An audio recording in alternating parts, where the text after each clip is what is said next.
আমার বিয়ে হয়েছে ১৬ বছর। বিয়ের পর আমাদের স্বামী-স্ত্রীর সম্পর্ক অনেক মধুর ছিল।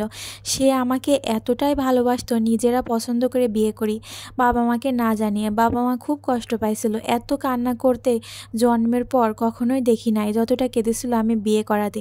বাবা-মা ভাবতেও পারে নাই ১৫-১৬ বছরের একটা মেয়ে এত বড় সিদ্ধান্ত নিবে। আসলে আমি ধোঁকায় পড়েছি, মিথ্যে ভালোবাসায়। কিছুদিন পর বুঝতে পারি তার মধ্যে মানুষের কোনো আচরণ নাই। রাগ উঠলেই আমাকে মারতে চাই।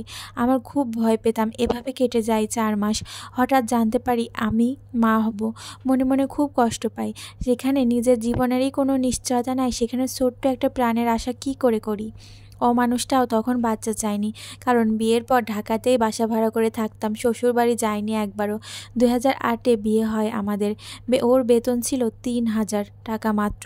কোনো রকমে খাবার খেয়ে ঘর ভাড়া দিলেই শেষ। ৬ মাসের একটা জামা পর্যন্ত দিতে পারে নাই। তার মধ্যে নতুন একটা প্রাণ আমার ভেতরে বেড়ে উঠছে।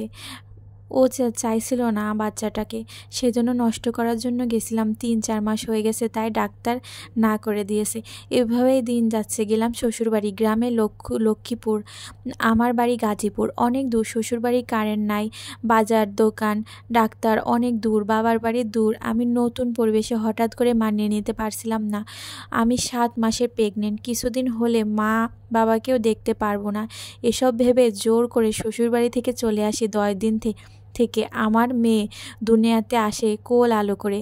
তখনও বুঝতাম না মা কি।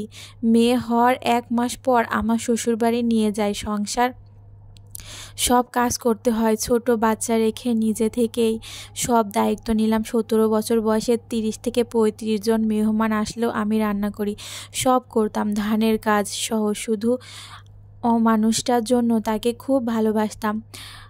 মাঝে মধ্যে দেখতাম অন্য মেয়ের শরীররূপ নিয়ে গল্প করত। ইসলামের কোনো কিছুই ছিল না তার ভিতরে। নামাজ রোজা কিছুই করতো না। স্বামী স্ত্রীর সম্পর্ক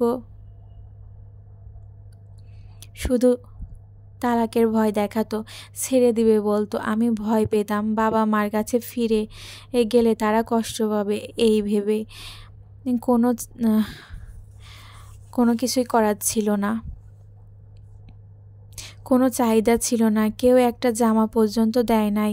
ঈদের একটা দিত অমানুষ। আর বাবার বাড়ি গেলে তারা ১-২টা দিত। বছরে বাবার বাড়ি যাইতাম।